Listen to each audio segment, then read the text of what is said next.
making preparations to install the forward scan looking sonar by B&G Simrad. And it's important to you that you read the instructions. And I have done that and determined that some of the critical items that I need to pay attention to is to make sure that I keep the distance away from any other sensor. And the instructions say that you have to be a minimum of 0.6 meters or 2 feet away from any other sensor. So that doesn't give me a lot of options, but I do have a plan, and I'll share that with you in just a second. Also, you got to make sure that the sensor itself is parallel to the water line. So it has to sit fairly parallel to the bottom, or I should say to the water line. It cannot lean too much forward or too much aft. If that happens, if you read through the instructions, it'll explain to you why that is not something that will be acceptable for the performance of the sonar sensor.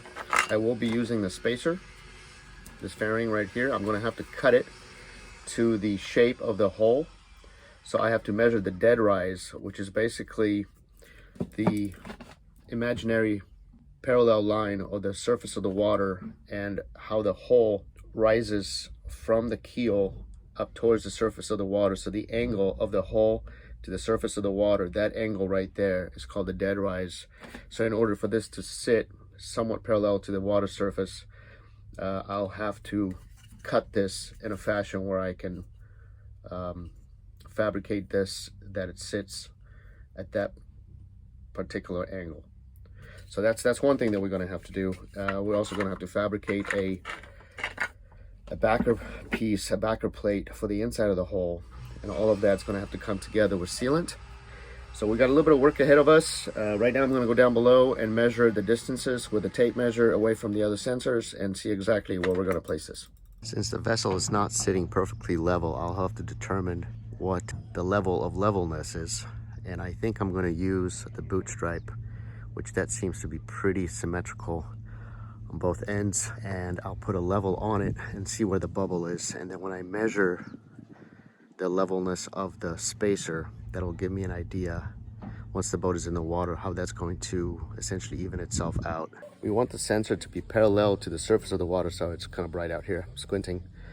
So we'll use the level against the boot stripe and see exactly how the boat is sitting right now for reference. Okay, so that's pretty much where we are right here. We are off just a tinge. I would say that the bubble is touching, the left end of the bubble is touching the left level stripe. As long as we use that as a guideline, it doesn't have to be perfect. The boat obviously rocks back and forth, so it'll never be perfect. We'll know that the sensor will be sitting parallel with the surface of the water. So let's go ahead and go to the bow and try that out. Here's what we are up against. We have a forward seacock for the forward head. This is the sensor for my boat speed and depth. And then there was an old sensor which I took out. We're gonna have to blast this in. Now I cannot be in the same spot because that's within less than 2 feet of the existing sensor, so I can't go back because there's a water tank. I can't go forward of this because I'm running out of room. This is under the cabin, so I won't be able to put the sensor in there. So really my only area that's within 2 feet is basically in this area. I don't want to put the sensor directly behind the seacock. According to the instructions, there could be water turbulence. I don't use this often, but nonetheless, I don't want this to interfere with the performance of the sensor. So what I think I'm going to do, I don't really have an option. I'm going up higher here because the cabin's, the sole meets the hole right here. So I have to go, really, this is the only area that will allow me to place the sensor effectively for it to function. So let's take a look. I have this little template, which was the old backing plate for the previous sensor that was installed that I ripped out right here. And that actually is a very good indication of the levelness of how the other one sat. So this is called a dead rise versus the water line. So I need to measure this distance between here and here to allow for the sensor to sit level. Now I have this broken in half and I have my level.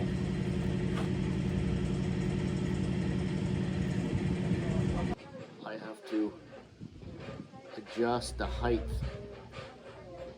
by about 1/4 inch, which is not a lot. Also, another determination that I made is that not only do I need to increase this distance for the fairing to sit parallel to the water surface, but also because the boat is pitched up at the bow by about 1/4 inch, I have to make this distance right here slightly higher than the aft end of this spacer. So we got a little bit of a compound miter. Luckily I do have a compound miter saw, and it's gonna take a little bit of planning. So pay attention to the dead rise here. Essentially that's what that is, and also the height of the forward end of the fairing. If you think that your boat is not sitting perfectly level bow to stern.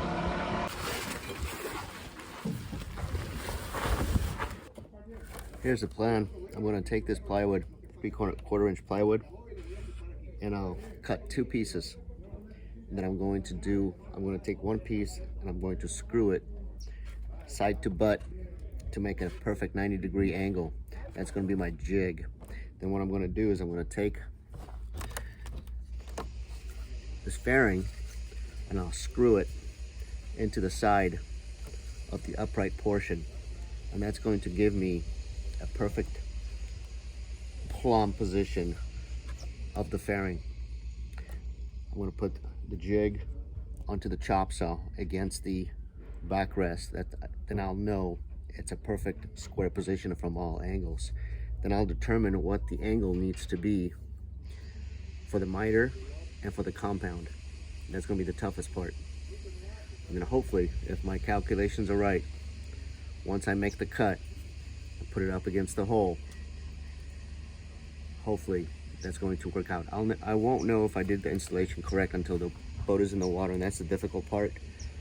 The boat's not sitting level. It's not sitting level port to starboard, and not sitting level bow to stern. So I have to take my best guess of how this boat is going to sit in the water. I'm putting an arch on the back. Unfortunately, I don't have the luxury of being able to put the boat in the water, go underneath, dive underneath, see how the boat is sitting, take my measurements, pull the boat out. That's not reasonable. This doesn't have to be perfectly plumb and level for this to work, but I just don't want this to be too far forward, too far aft, and my display not perform to the expectations that I obviously have out of the unit. So we'll see how it goes.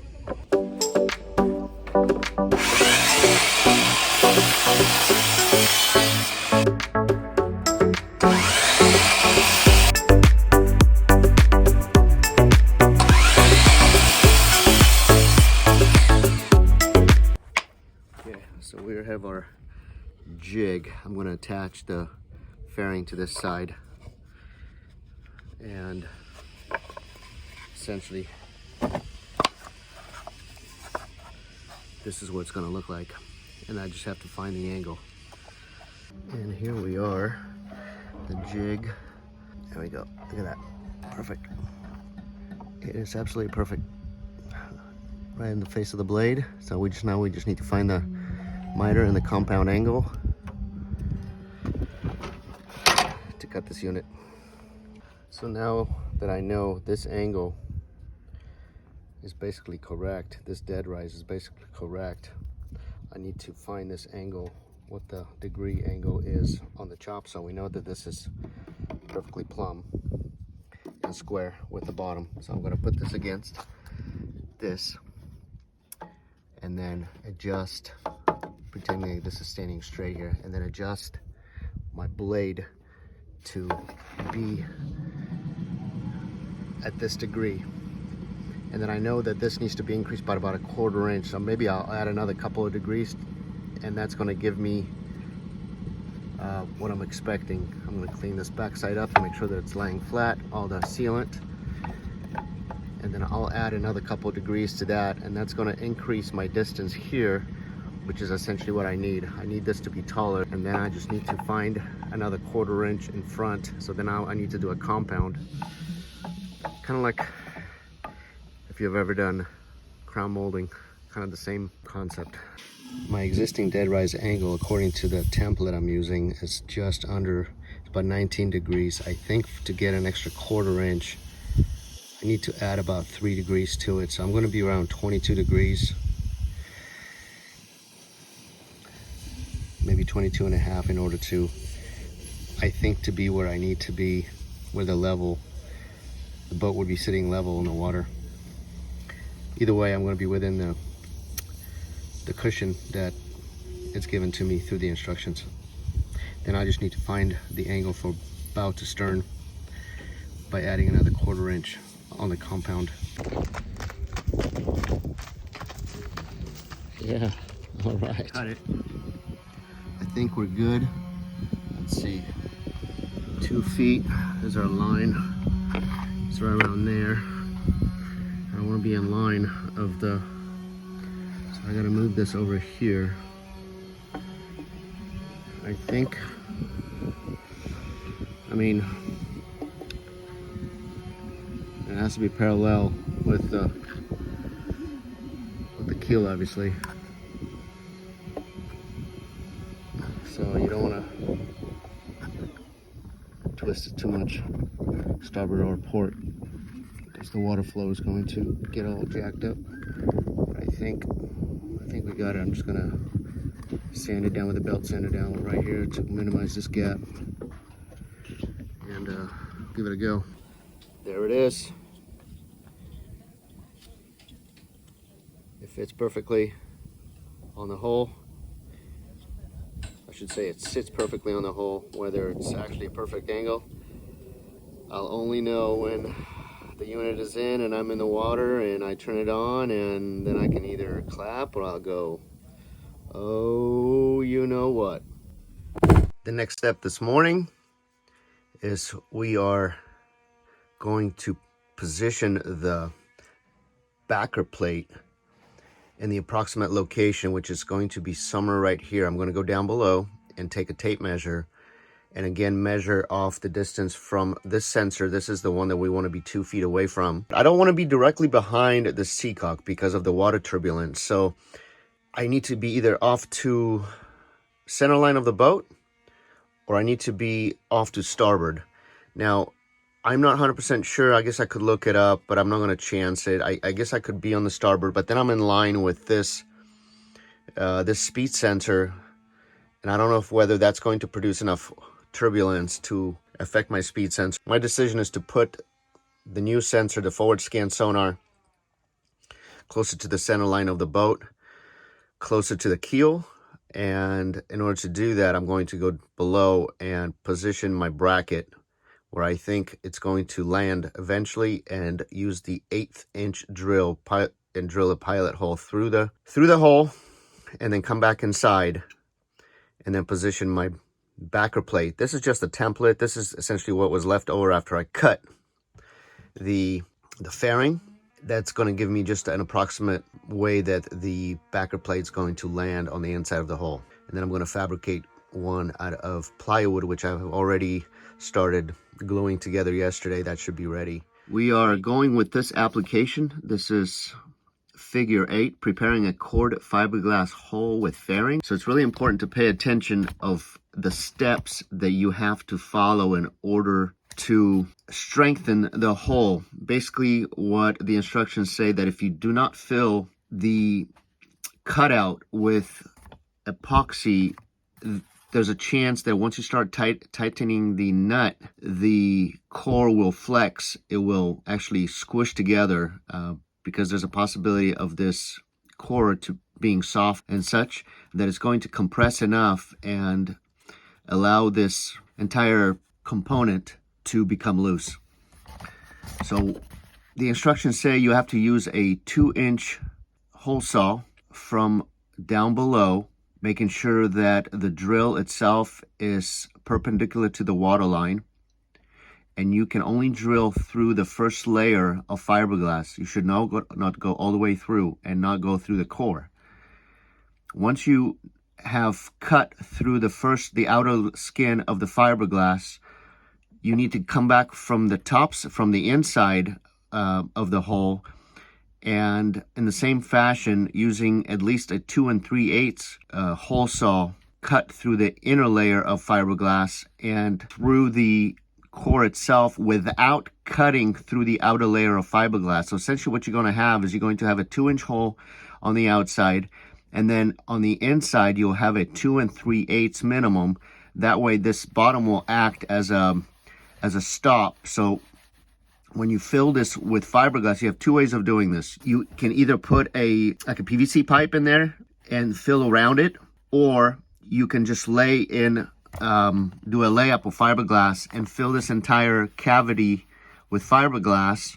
Once it hardens, then you can re-drill that 2-inch hole for your sensor. So that's the way that I'm planning on doing it, and that's what we're gonna work on right now. Also noteworthy that the diameter of the hole saw that you will be using from the inside of the hole will be dependent on the dead rise of your hole. Obviously, the higher the dead rise, the more of an angle the sensor will be, because remember, the sensor has to be perpendicular to the water. So the higher the dead rise, the more of an angle the hole will have to be.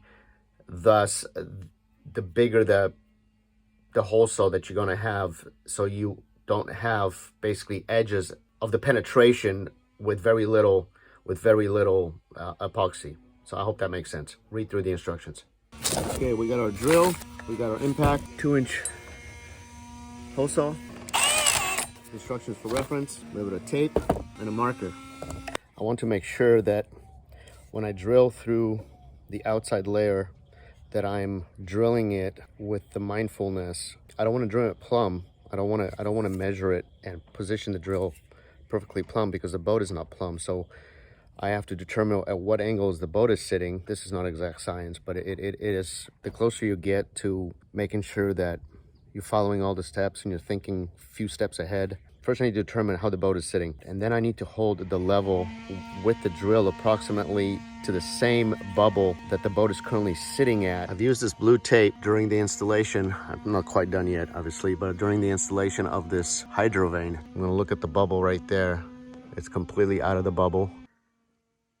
One more measurement that I took from the outside is I wanted to see where, after placing my fairing underneath from the outside, from down below, and determining the position where I would like to have it mounted, I wanted to see what it would look like from the inside. So I measured, basically, it measures 5 inches over from the center line of the seacock over here and 6 inches aft. Now I'm going to see where that lands. Okay, let's put a hole in the boat. The pilot hole doesn't have to be exact in terms of plumbness. Okay, let's go take a look at it inside. I think we might be close enough to the keel fiberglass layup that we're not actually into the core. And if that's the case, I don't have to go through the hoopla of filling. If I'm in the fiberglass and it's all fiberglass core, I don't have to worry about the next step. I can just keep it the same way. So fingers crossed. I'm going to use the bracket as a template.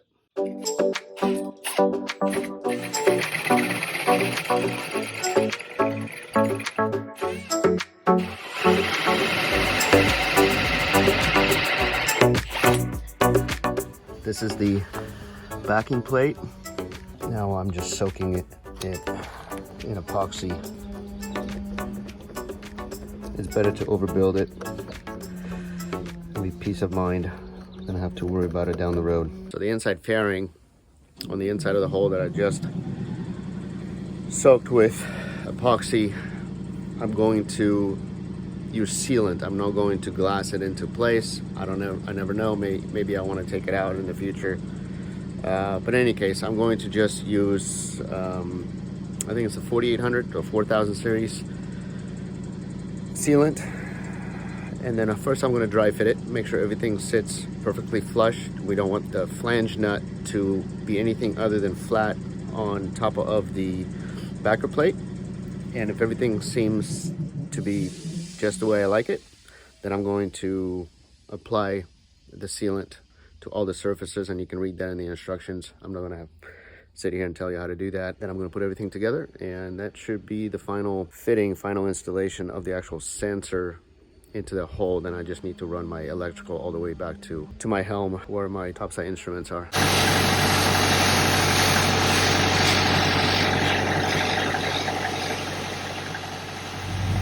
I'm a bit short-handed, so I devised my third arm. Nice 3-foot clamp that I reversed it by Irwin. And got it positioned pretty parallel to my keel. Now I'm gonna go from the inside and put the nut on.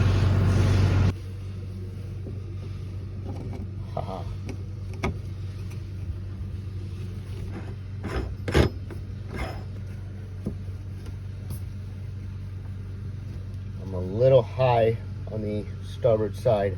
It's not much, it's maybe an eighth. That's more than I'm gonna be okay with. It's gotta be done right. We don't wanna rush this. We don't wanna just pokey this.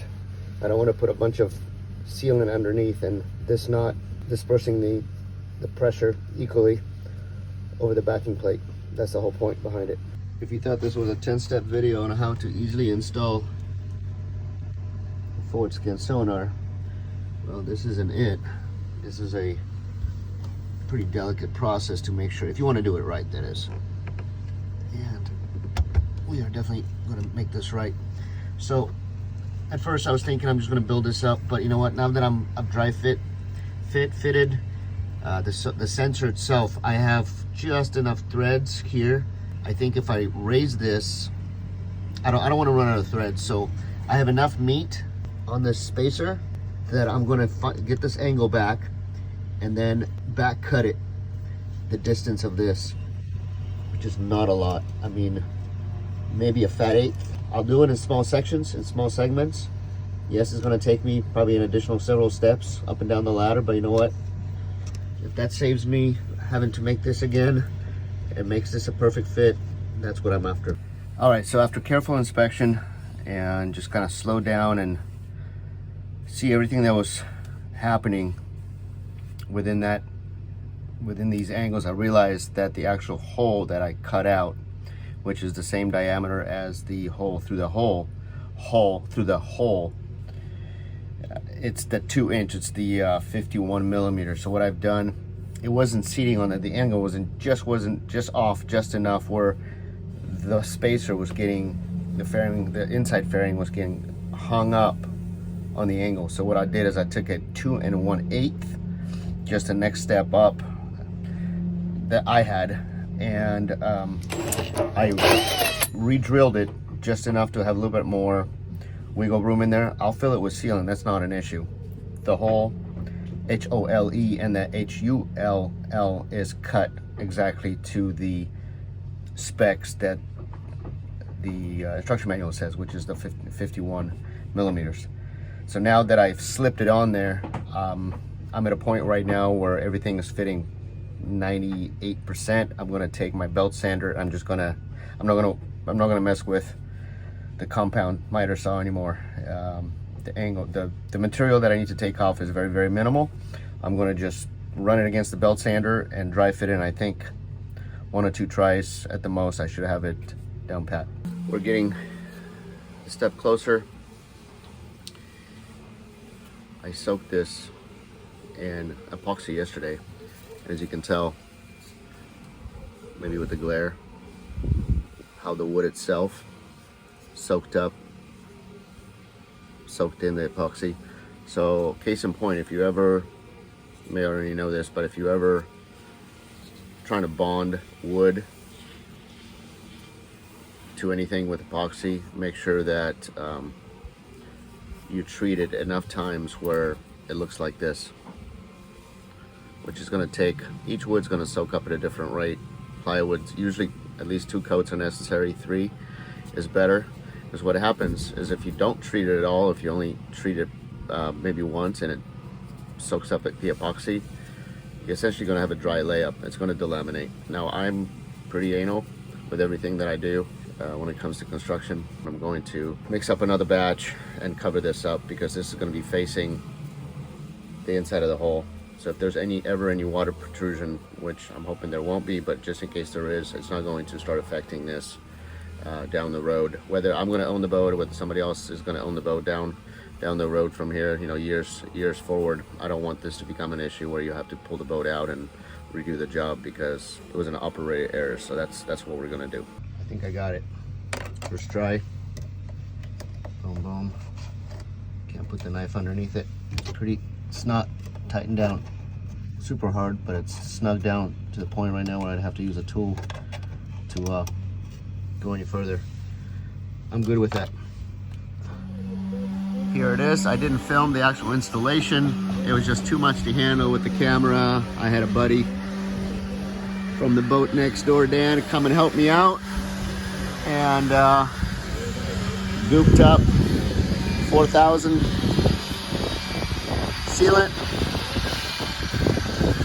It's parallel to the keel, as parallel as I can visually see. I think it's good. It's gonna be painted with bottom paint on it anyway, so all of that sealing is gonna disappear. I'm happy. I've used a semi-permanent sealant,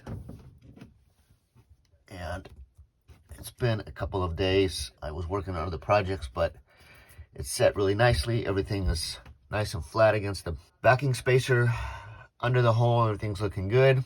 So now we're just going to install the sensor and run the wire. If you enjoyed this video and found it useful, go and hit that subscribe button. There are other videos on my channel. Channel is brand new, so I appreciate you subscribing. Now back to the final step of the installation. There's an arrow facing forward.